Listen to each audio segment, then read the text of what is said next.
Comilla city কলেজে আজকে যে একটা অনাকাঙ্ক্ষিত ঘটনা ঘটে গেল, সেই বিষয়টা আপনি আমাকে ক্লিয়ার করেন, যেহেতু আপনি এই কলেজের বর্তমান কার্যকর পরিষদের সভাপতি। জি, থ্যাংক ইউ। আসলে এই কলেজটা 2008 সালে প্রতিষ্ঠিত হয়। 8 সাল থেকে আমরা কিন্তু সুন্দরভাবে চালিয়ে আসতেছিলাম। যখন এই আওয়ামী লীগ সরকার আসার পরে বাহার সাহেবের বলা যায় সরাসরি নির্দেশনায় এই কলেজটা আমাদের থেকে নিয়ে নেওয়া হয়।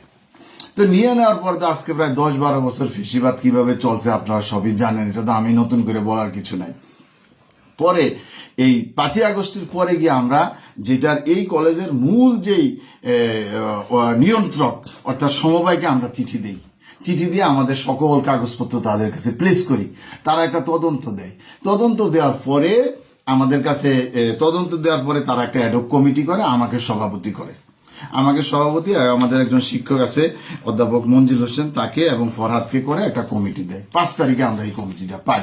পাওয়ার পর মাসের 5 তারিখ, এই মাসের 5 তারিখে, জানুয়ারি 5 তারিখে, এই যে দেখেন চিঠি, জানুয়ারি 5 তারিখে পাই। এবং এই পাওয়ার পরে আমার স্বাক্ষরে আমি এই যে দেখেন জেলা প্রশাসককে দেই, এডিসির সাথে আমরা মিটিং করি, আমরা টিএনও কে দেই, আমরা শিক্ষা বোর্ডকে দেই, আমরা পুলিশ ইনচার্জকে দেই, ওসি কে দেই এবং তাদেরকেও দেই আমরা, যে দেখেন এই প্রতিষ্ঠানটা যথাযথভাবে পরিচালনার জন্য ফিরে আসছে, সুতরাং এটা আমরা দায়িত্বটা পাই। এবং আমি প্রিন্সিপালকেও বলার পরে সে আমাকে বলে আপনি রবিবার দিন আসেন। রবিবার দিন তাকে ফোন দিয়ে ধরে না। আমাদের আইনজীবী সমীর, আপনি তো জানেন, অ্যাডভোকেট ইনকাম ট্যাক্সের। তো পরে আমি একটা জানাজা ছিল, যাইতে পারি না, আজকে গেলাম। গিয়া আমি জাস্ট আমার একজন সহকারী নিয়ে গেলাম, গিয়া আমি গেটে দাঁড়াইলাম, সাথে সাথে পিয়ন তালা দিয়া চলে গেল। আমাকে রোদের ভিতরে 1 ঘন্টা দাঁড় করে রাখছে। এটা কিন্তু আপনারা বিহাইন্ড দ্য সিনে দেখেন নাই।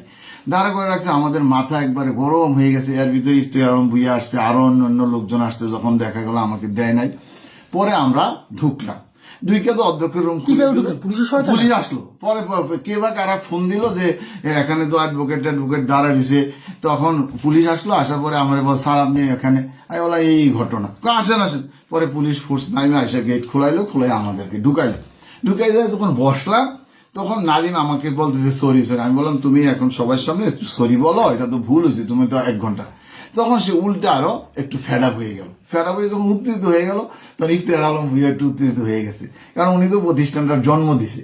তো উত্তেজিত হওয়ার পরে আমরা বলছি শান্ত, ঠিক আছে তুমি বাইরে যাও, পরে আমরা দেখতেছি। এই হলো মূল ঘটনা। এখন আপনার কাছে আমার অনুরোধ বা দাবি বা যাই বলেন, যে আমরা প্রতিষ্ঠা করছি, এখানে আমরা সুন্দরভাবে এটা পরিচালনা করতে চাই। এই ক্ষেত্রে আমরা সার্বিক সহযোগিতা প্রত্যাশা করি। না, আমাদের বিষয়টা হচ্ছে, ধরেন নাহিদ উনি একজন শিক্ষক, একজন সুসংগঠিত সংগঠনের একটা দায়িত্বপ্রাপ্ত নেতা। ওর উত্তেজনাটা যেভাবে ভিডিওটা আপনি দেখছেন, হ্যাঁ, এটা তো আসলে মানুষের সেন্টিমেন্টাল জায়গায় যায়। একজন শিক্ষক আসলে ওই যে উনি যখন যে নাদিমের চেয়ে ইফতিখার ভাইয়ের বয়স হলো কমপক্ষে 25 বছরের বড়, তখন যখন সে তাকে মানে বারে রিয়েক্ট করতেছে, উনিও একটু রিয়েক্ট করে ভাই, এটা ঠিক হয় নাই। ঠিক আছে, পরে আবার নাদিম এখন আমাকে ফোন করে আবার বললো, ওই স্যার সরি, আমার বিরাট ভুল হয়ে গেছে। আমি বললাম সরি বললে তো সব সমস্যার সমাধান হয় না। তো এখন আমার কথা হইলো, প্রতিষ্ঠানটা যেহেতু যে আমাদের বৈধ কাগজপত্র সব আছে, আমরা প্রতিষ্ঠানটা সুন্দরভাবে চালাতে চাই। আমি সভাপতি হিসাবে আমার দায়িত্ব পালন করতে চাই, আপনাদের সার্বিক সহজে, এবং আপনাদেরকে নিয়েও আমরা কিন্তু এখানে প্রেস কনফারেন্স করবো আর কি। ধন্যবাদ।